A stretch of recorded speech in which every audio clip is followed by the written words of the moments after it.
बड़ी खबरों के साथ। मुख्यमंत्री डॉक्टर मोहन यादव ने भोपाल के मॉडल उच्चतर माध्यमिक विद्यालय में स्कूल चले हम अभियान के अंतर्गत राज्य स्तरीय कार्यक्रम में 2026 का ये शुभारंभ किया। और इस अवसर पर आपको बता दें, कार्यक्रम के मुख्य उद्देश्य हर विद्यार्थी को स्कूल शिक्षा से जोड़ना और नए शैक्षणिक सत्र में उन्हें सक्रिय रूप से भागीदारी बनाना है। कार्यक्रम में मुख्यमंत्री ने बच्चों को निःशुल्क साइकिल, किताबें और अध्ययन सामग्री वितरित की है, जिससे कि उन्हें स्कूल जाने आने में सुविधा मिल सके और पढ़ाई में मन लग सके। इस दौरान ही उन्होंने सरकार शिक्षा को सभी के लिए सुगम और प्रेरणादायक बना रही है और इस प्रयास से सरकारी स्कूलों में नामांकन में उल्लेखनीय वृद्धि भी हुई है। आपको बता दें कि ड्रॉप आउट भी दर भी काफी कम हुआ है और कार्यक्रम में बच्चों के उत्साह भरी भागीदारी और उनके उज्जवल भविष्य के प्रति निरंतर प्रयास की भावना देखने को मिली, जिससे कि शिक्षा के क्षेत्र में सकारात्मक परिवर्तन हो रहा है। तो भोपाल से आपको खबर बता रहे हैं, जहां पर बच्चों के शिक्षा के लिए लगातार पहल की जा रही है और इसके साथ ही उनके उज्जवल भविष्य की लगातार पहल को आगे बढ़ाया जा रहा है। मुख्यमंत्री डॉक्टर मोहन यादव ने भोपाल के मॉडल उच्चतर माध्यमिक विद्यालय में स्कूल चले हम अभियान के अंतर्गत राज्य स्तरीय प्रवेश उत्सव कार्यक्रम 2026 का शुभारंभ किया है और इस कार्यक्रम का मुख्य उद्देश्य हर विद्यार्थी को स्कूल शिक्षा से जोड़ना और नए शैक्षणिक सत्र में उन्हें सक्रिय रूप से भागीदारी बनाना बताया गया है। कार्यक्रम में मुख्यमंत्री ने बच्चों को निःशुल्क साइकिल, किताबें और इसके साथ ही अध्ययन सामग्री वितरित भी की है, जिससे उन्हें स्कूल जाने आने में सुविधा मिल सके और पढ़ाई में भी मन लग सके। इस दौरान ही उन्होंने कहा कि सरकार शिक्षा को सभी के लिए सुगम और प्रेरणादायक बना रही है। इस प्रयास से सरकारी स्कूलों में नामांकन में उल्लेखनीय वृद्धि हुई है और इसके साथ ड्रॉप आउट दर भी काफी कम हुआ है। कार्यक्रम में बच्चों की उत्साह भरी भागीदारी और उनके उज्जवल भविष्य के प्रति निरंतर प्रयास की भावना देखने को मिली है, जिससे कि शिक्षा के क्षेत्र में और कितना अच्छा लग रहा है। बच्चों को जिनका घर दूर है उनको अपने आने के जाने के लिए साइकिलें मिल रही और लगातार 3-4 महीने तक 4 लाख बच्चों को साइकिलें मिलेगी। जोरदार ताली बजाओ जिनको साइकिल मिल रही है ऐसे बच्चों के लिए। ये बदलते दौर का समय है। माननीय मंत्री जी और हम में से कई लोग हैं, कभी साइकिल स्कूल में मिल जाए, ये कांग्रेस के शासनकाल में कभी संभव नहीं था। आप भाग्यशाली हो, आपको किताबें मिल रही है, साइकिल मिल रही है, पहनने के लिए गणवेश के पैसे वो भी मिलने वाले हैं। कितने प्रकार से सरकार सोच रही है। जोरदार ताली बजाओ ये यशस्वी प्रधानमंत्री के नेतृत्व में, माननीय मोदी जी के नेतृत्व में देश बदल रहा है। हमारी सरकार भी कदम से कदम मिला करके अब उस तरह से चल रही। एक और कारण से आपको मैं बधाई दे रहा हूं। वो कारण है आपके अपने मेहनत से विभाग ने शिक्षकों के साथ अभिभावकों का दिल जीत करके हमारे लिए ड्रॉप आउट, जो बच्चे की स्कूल में जाने वाली की संख्या में अंतर था, वो 0 कर दिया। जोरदार ताली बजाओ आपके सबके माध्यम से।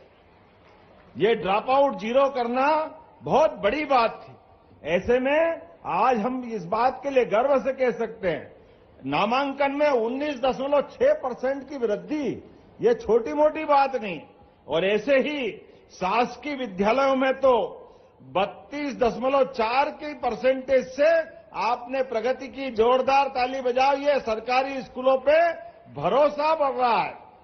सांदीपनि विद्यालय, भव्य दिव्य विद्यालय, 369 विद्यालय बने हैं और पीएम श्री स्कूल सब प्रकार के साधनों के साथ अब तो बहुत बड़े पैमाने पर पूरे प्रदेश के अंदर बच्चे सांदीपनि विद्यालय में आने के लिए प्राइवेट स्कूल भी छोड़ रहे हैं। जोरदार ताली बजाओ, पूरे देश के अंदर सबसे अच्छे स्कूल कहीं बने हैं। तो मुझे गर्व है, आपको बधाई दे रहा हूं सांदीपनि विद्यालय के लिए, आपके विद्यालयों के माध्यम से। इतना भव्य दिव्य विद्यालय जिसमें सब प्रकार के खेलने के मैदान, सब प्रकार की लाइब्रेरी, अलग अलग प्रकार के सारे बच्चों के विकास के लिए सर्वांगीण विकास की सारी संभावना उसके अंदर जोड़ी है। मैं आज के इस अवसर पर यह भी बताना चाह रहा हूं, शिक्षा नीति 2020 के अंतर्गत 49 नई हिंदी किताबें स्थानीय भाषाओं में 69 जनजाति क्षेत्रों के अंदर वितरित की जा रही है। इतना ही नहीं, आपके बीच में से आज 10 संभाग के 55 जिले और 50,000 से अधिक गांवों के अंदर हर स्कूल में एक एक बच्चा स्कूल में आने के लिए चल पड़ा है। जोरदार ताली बजाए पूरे प्रदेश के अंदर। और सच में प्रवेश उत्सव आपने primary, middle, high school, higher secondary हर एक स्थान पर प्रेरित किया है, जिसके कारण से कोई भी बच्चा स्कूल जाने से बचना नहीं चाहिए।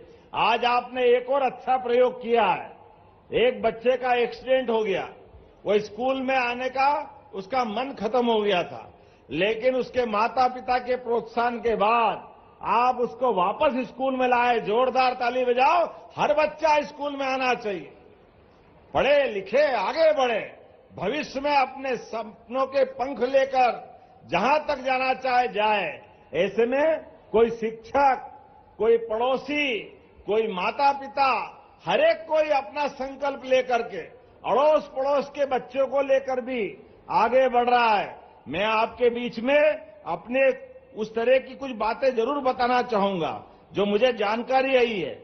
आज ड्रॉप आउट तो अच्छा, कुल मिलाकर के बड़े पैमाने पर स्कूल के प्रति लोगों का आकर्षण बढ़ा है। ऐसे में इनकी संख्या भी बहुत बड़ी है। आज अगर अनुसूचित जाति वर्ग के विद्यार्थियों के लिए 95,000 क्षमता वाले 1,913 छात्रावासों का संचालन भी विभाग के माध्यम से हो रहा है। जोरदार अभिनंदन करें इतनी बड़ी संख्या में। और अनुसूचित जाति कार्य विभाग के 25,439 विद्यालयों में 20 लाख विद्यार्थी पढ़ रहे हैं। 20 लाख। जोरदार अभिनंदन अनुसूचित जाति वर्ग के लिए, जनजाति वर्ग के लिए, हर वर्ग के कल्याण के लिए हमारी सरकार काम कर रही है। ऐसे में कक्षा 1 में, 6 में और 9 में भी एडमिशन की प्रक्रिया आसान की है। आज 2025-26 में नामांकन 19.6% और शासकीय स्कूलों में 32.4% तक हुआ है। मैं बधाई देना चाहता हूं। 2024-25 में 89,710 और 25-26 में 94,306 विद्यार्थियों को लैपटॉप बांटे गए। जोरदार ताली बजाओ। ये हमारी सरकार की प्रतिबद्धता है। लगभग 1-1 लाख विद्यार्थियों को जो पढ़े लिखे उनको लैपटॉप भी मिल रहा है। 75% से ऊपर वाले विद्यार्थियों को ये बहुत अद्भुत योजना है। उसी के साथ साथ बजट में इस साल फिर हमने 250 करोड़ रुपए रखे और स्कूटी के लिए जो बच्चे स्कूल में टॉप करेंगे उनको स्कूटी मिल रही है।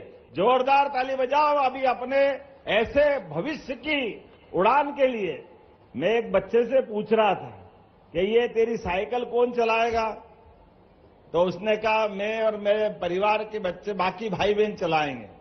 तो हमने कहा यार तेरे भाई बहन ने तेरे को चलाने दी क्या? बोले एक को गए बार मिली थी तो उसने मेरे को चलाने दी है, इसलिए मैं भी उसको साइकिल चलाने के लिए दूंगा। ये हमारे भाई बहन का प्रेम भी बढ़ रहा सच में। और एक बच्चे ने कहा कि मेरे भाई को तो गए बार स्कूटी मिली थी, एक भाई को स्कूल में साइकिल मिली और अब फिर मेरे को साइकिल मिली, तो हमारे यहाँ 2 साइकिल और 1 स्कूटी हो गई। कितना अच्छा लगता सुन के। जोरदार ताली बजाओ। ये है सरकार और सरकार के काम करने के तरीके। आवागमन की दूरी के लिए ये सरलता होना ही चाहिए। ऐसे में 55 लाख विद्यार्थियों को यूनिफॉर्म दिया जा चुका है। बहुत सारी बातें बोल सकता हूं, लेकिन सच में इस सत्र में जो नामांकन लक्ष्य रखा है ये बड़ा टारगेट है। 1,45,00,000 का टारगेट है। ऐसे में हम सब संकल्प करें। वैसे तो हमारी सरकार ने शिक्षकों के लिए भी और भर्ती के लिए और भर्ती के अलावा अतिथि शिक्षक के माध्यम से भी समय पे बच्चे पढ़ने के लिए क्लास में अनुकूलता पाए, इसलिए लगभग 76,325 शिक्षकों की भी हमने नियुक्तियां दे दी है। कुल मिलाकर के सारी अनुकूलता है। बच्चे पढ़े लिखे आगे बढ़े, आईएएस बने, आईपीएस बने, शिक्षक बने, नेता बने, उज्जवल किसान बने। जिस भी क्षेत्र में जाना चाहे प्रत्येक क्षेत्र में सफलता के झंडे गाड़े, ये मैं शुभकामना देता हूं। अपने स्थान पे खड़े हो जाए सभी और दोनों हाथ की मुट्ठी बांधे और पूरे समय पढ़ने में ध्यान लगाकर सब खड़े हो जाए अपने अपने स्थान पर। और आज स्कूल चलो अभियान का ये आनंद का संकल्प हम कर रहे हैं, तो मेरे साथ दोनों हाथ की मुट्ठी ऊपर बांधे और एक साथ पूरे साल पढ़ते लिखते आगे बढ़ते हुए अपने घर परिवार की सभी आशा आकांक्षा की पूर्ति करने के साथ बोले भारत माता की, भारत माता की, स्कूल चले हम। बहुत बढ़िया। मुख्यमंत्री डॉक्टर मोहन यादव ने वाराणसी में आयोजित एमपी-यूपी सहयोग सम्मेलन 2026 में भाग लेकर दोनों राज्यों के बीच में आर्थिक, औद्योगिक, सांस्कृतिक और पर्यटन सहयोग के सुदृढ़ करने पर चर्चा की है। सम्मेलन में मध्य प्रदेश और उत्तर प्रदेश के बीच में औद्योगिक सहयोग, निवेश, संवर्धन और पर्यटन विकास और सांस्कृतिक आदान प्रदान पर सार्थक विचार विमर्श हुआ है। आपको बताते चले इस अवसर पर कई महत्वपूर्ण एमओयू पर भी हस्ताक्षर किए गए। इनमें काशी विश्वनाथ धाम और महाकाल मंदिर से संबंधित संस्थाओं के मध्य सहयोग और इसके साथ ओडीओपी पहल को प्रोत्साहित करने के समझौते शामिल हैं। मुख्यमंत्री ने साफ तौर पर कहा कि इस पहल के माध्यम से दोनों राज्यों के उत्पादों को राष्ट्रीय और अंतर्राष्ट्रीय बाजार से जोड़ने, निर्यात बढ़ाने और निवेश के नए अवसर सृजित करने की दिशा में महत्वपूर्ण कदम उठाए गए हैं। सम्मेलन के समापन के बाद से डॉक्टर मोहन यादव ने वाराणसी में आयोजित पत्रकार वार्ता में योजनाओं और विकास परियोजनाओं की रूपरेखा को साझा किया। उन्होंने उद्योग, व्यापार और पर्यटन के क्षेत्र में नए अवसरों पर प्रकाश डाला। पत्रकारों के सवालों का उत्तर देते हुए आगामी परियोजनाओं की जानकारी दी। का विस्तारीकरण जो अभी वर्तमान में मथुरा, बनारस, प्रयाग, अयोध्या, भविष्य में उज्जैन, ओंकारेश्वर, मैहर की माताजी, सतना, चित्रकूट, इस तरह से धार्मिक पर्यटन के हमारे परस्पर केंद्रों पर भी हम अपनी साझा विरासत को और मजबूत करें। मां अहिल्या के माध्यम से हमारे धार्मिक पर्यटन केंद्रों पर अतीत के काल में भी ये गौरवशाली पृष्ठ लिखा गया है। इसी के साथ साथ हमने अपने राज्य के अंदर जो उत्तर प्रदेश की विशेषता है ओडीओपी, जीआई टैग उत्पादों का, निर्यात योग्य उत्पादों का, पारंपरिक शिल्प और क्षेत्रीय विशेषताओं के साथ राष्ट्रीय और अंतर्राष्ट्रीय स्तर पर यूपी और मध्य प्रदेश मिलकर के ब्रांडिंग, विपणन, निर्यात में परस्पर दोनों राज्यों के उत्पादों को प्रोत्साहन देने के लिए हमारा ये आयोजन औद्योगिक सहयोग, निवेश संवर्धन और सांस्कृतिक आदान प्रदान के साथ पर्यटन के विकास की नई इबारत लिखने का है। इस उद्देश्य के माध्यम से ओडीओपी, जीआई टैग, शिल्प, कृषि, फूड उत्पादकों, उद्योग जगत, निवेशकों, शिल्पकारों, नीति निर्माताओं को एक बृहद और विस्तृत साझा मंच देकर के दोनों राज्य के अंदर सभी प्रकार की नीतियों के अनुकूलता के बलबूते पर व्यापार व्यवसाय की सुलभता की अपेक्षा की गई है। मुझे इस बात की प्रसन्नता है, लगभग 400 प्रतिभागियों के माध्यम से हमारे विभिन्न दोनों राज्यों के उद्योगपति, विभिन्न औद्योगिक संगठन के प्रतिनिधि, सूक्ष्म, लघु, मध्यम, एमएसएमई से जुड़े हुए अलग अलग उद्योगों के प्रतिनिधि और ओडीओपी कारीगर और उत्तर प्रदेश सरकार के और मध्य प्रदेश सरकार के अधिकारीगण सम्मिलित रूप से विशिष्ट नागरिकों के साथ इस पूरे आयोजन में शामिल हुए हैं। विभिन्न औद्योगिक संगठन और व्यापारिक संस्थाओं की सहभागिता हमारे दोनों राज्यों के अलावा भी जो देश भर में काम करने वाले हर क्षेत्र के अलग अलग विशिष्ट महत्वपूर्ण हस्तियां भी यहाँ उपस्थित रही है। मैं इस अवसर पर हमारे मंत्री, उत्तर प्रदेश सरकार के माननीय औद्योगिक विकास मंत्री नंदगोपाल गुप्ता जी ने भी अपने उद्बोधन में यशस्वी मुख्यमंत्री योगी आदित्यनाथ जी के नेतृत्व में औद्योगिक विकास, निवेश प्रोत्साहन और उत्तर प्रदेश और मध्य प्रदेश के बीच भावी व्यापारिक सहयोग के भविष्य के बारे में भी जो शुभकामना दी, मैं उनका धन्यवाद अदा करता हूं और ये संबंध और प्रगाढ़ रहेंगे। ऐसे ही सम आदरणीय एमएसएमई मंत्री माननीय राकेश चांद जी द्वारा भी माननीय योगी आदित्यनाथ जी मुख्यमंत्री उत्तर प्रदेश सरकार के नेतृत्व में जिस प्रकार से सूक्ष्म लघु मध्यम उद्योगों ने उत्तर प्रदेश सरकार के माध्यम से एक विशेष पहचान बनाई, वो समान रूप से मध्य प्रदेश सरकार के साथ भी इसी प्रकार से आगे बढ़ने के आपने विचार व्यक्त किए। मैं आपका भी आभार मानता हूं। खास करके मध्य प्रदेश शासन के भी हमारे सभी अधिकारियों के साथ औद्योगिक नीति और निवेश प्रोत्साहन विभाग, एमएसएमई विभाग, इनके सभी अधिकारियों के साथ हमने भी हमारी अपनी संभावनाओं पर भविष्य में एक लंबी छलांग लगाने का संकल्प लिया है। इस सम्मेलन में मुख्य रूप से हमारा आकर्षण उत्तर प्रदेश और मध्य प्रदेश के बीच 2 एमओयू करने पर भी रहा है। पहला एमओयू मेरी मौजूदगी में महाकाल और बाबा विश्वनाथ के विशिष्ट क्षेत्र विकास प्राधिकरण के माध्यम से यहाँ की सभी प्रकार की धार्मिक सुगम दर्शन, सुव्यवस्थित व्यवस्था और माननीय प्रधानमंत्री के माध्यम से जब काशी विश्वनाथ का ये जो कॉरिडोर बना है, इसके बाद पर्यटकों की संख्या बढ़ती हुई संख्या और भविष्य में व्यापार व्यवसाय धार्मिक पर्यटन के आधार पर यहाँ जो लाभ मिला, वैसे ही बाबा महाकाल के महालोक के बाद माननीय प्रधानमंत्री जी के लोकार्पण के साथ स्मार्ट सिटी योजना के माध्यम से 800 करोड़ का उज्जैन में भी जो लाभ मिला है, हमारी इकोनॉमी बदली है दोनों क्षेत्रों की, यहाँ भी बदलाव आया, वहां भी आया। बड़े पैमाने पर धार्मिक पर्यटन के इंदौर में मानव तस्करी और कानून प्रवर्तन से जुड़े मुद्दों पर जागरूकता बढ़ाने के लिए पुलिस आयुक्त कार्यालय ने 1 दिवसीय संगोष्ठी का आयोजन किया। यह कार्यक्रम आपको बताते चले कि संपन्न हो चुका है, जिसमें कि पुलिस अधिकारी, विशेषज्ञों और संबंधित अधिकारियों ने भाग लिया। संतोष कुमार सिंह और पुलिस आयुक्त ने इस अवसर पर कहा कि मानव तस्करी गंभीर अपराध है और इसे रोकने के लिए सामूहिक प्रयास आवश्यक है। संगोष्ठी में मानव तस्करी की चुनौतियां, कानून के प्रवर्तन के तरीके और त्वरित प्रक्रियाओं पर चर्चा की गई है। प्रतिभागियों ने कानून के प्रभावी कार्यान्वयन, जांच और इसके साथ प्रक्रियाओं और पीड़ितों की सुरक्षा के महत्व पर भी जोर दिया। इस प्रकार का आयोजन न केवल जागरूकता बढ़ाता है, बल्कि समाज में कानून के प्रति विश्वास और सुरक्षा की भावना को भी मजबूत करता है।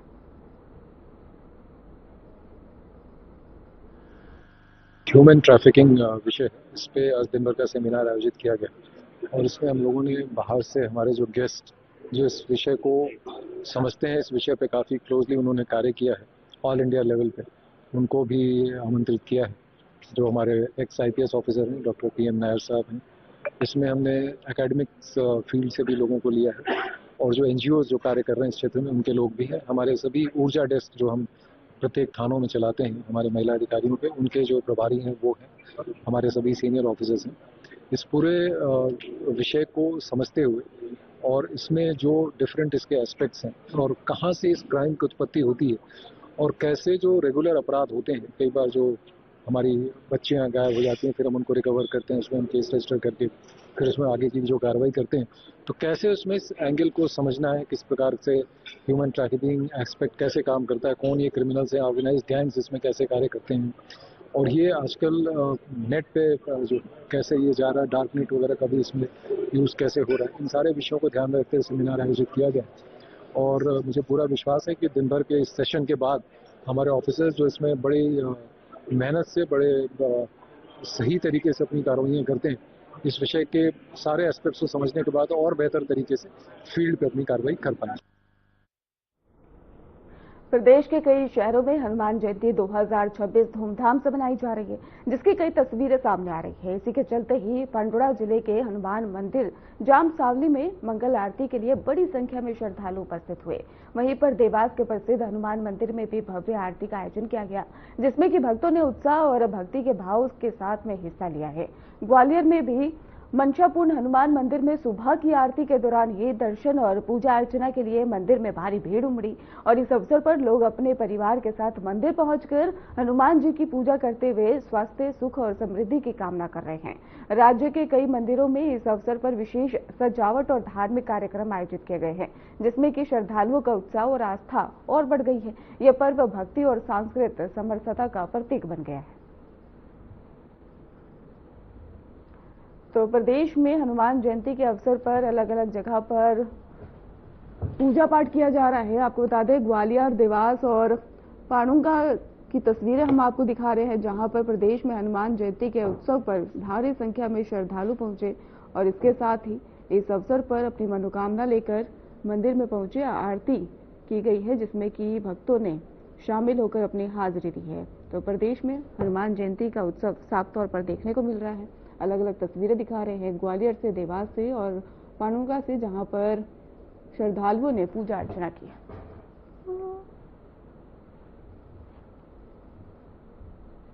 उज्जैन में चैत्र पूर्णिमा 2026 के अवसर पर महाकालेश्वर मंदिर में विशेष भस्म आरती आयोजन हुआ। आरती में बड़ी संख्या में भक्त शामिल हुए और भगवान महाकाल की पूजा अर्चना करते हुए आशीर्वाद प्राप्त किया। इस दौरान ही मंदिर में सुंदर सजावट और दीप से सजाया गया था, जहां पर माहौल भक्तिपूर्ण और शांतिपूर्ण बन गया। भस्म आरती का आयोजन विशेष रूप से धार्मिक और सांस्कृतिक महत्व रखता है, क्योंकि यह महाकाल की शक्ति और कृपा का प्रतीक माना जाता है। श्रद्धालु अपनी मनोकामनाओं की पूर्ति के लिए भस्म का आशीर्वाद ग्रहण कर रहे थे और इस अवसर पर मंदिर में आयोजित कार्यक्रमों ने लोगों में आस्था और धार्मिक उत्साह को बढ़ा दिया। साथ ही उज्जैन की संस्कृति और धार्मिक परंपरा को भी दर्शाया गया।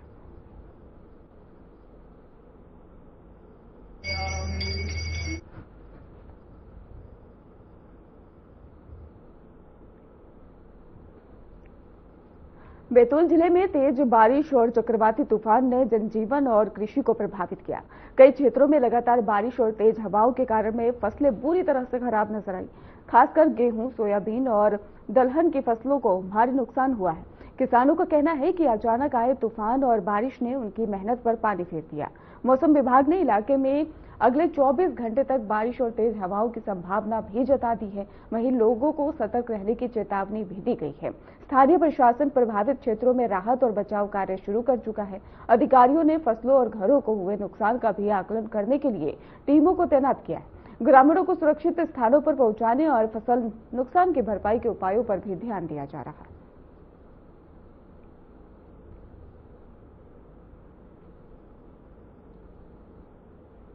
रतलाम में एमडी ड्रग के अवैध निर्माण और तस्करी का एक बड़ा रैकेट पकड़ा गया है। पुलिस ने एक पोल्ट्री फार्म की यार्ड में चल रही ड्रग फैक्ट्री का भंडाफोड़ किया और लगभग 20 लाख रुपए मूल्य के एमडी ड्रग और संबंधित सामग्री जब्त की है। इस मामले में मुख्य आरोपी जमशेद लाला सहित 4 आरोपियों को गिरफ्तार किया गया।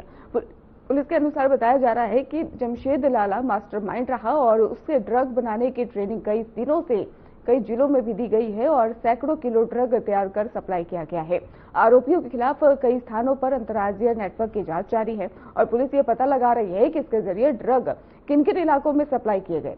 रतलाम पुलिस ने इस तरह के आपराधिक नेटवर्क को रोकने और युवाओं को सुरक्षित रखने के लिए सख्त कार्रवाई भी तेज कर दी।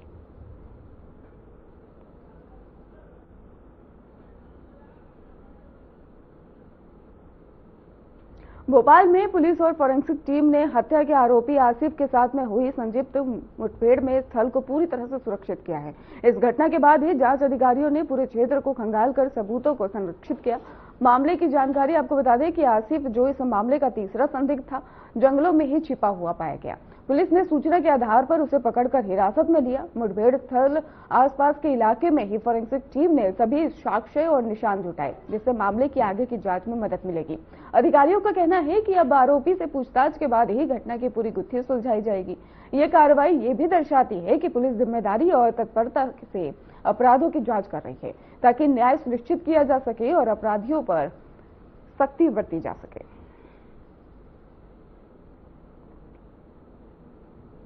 फिलहाल खास बुलेटिन में बस इतना ही। आप देखते रहिए RN TV नेशनल।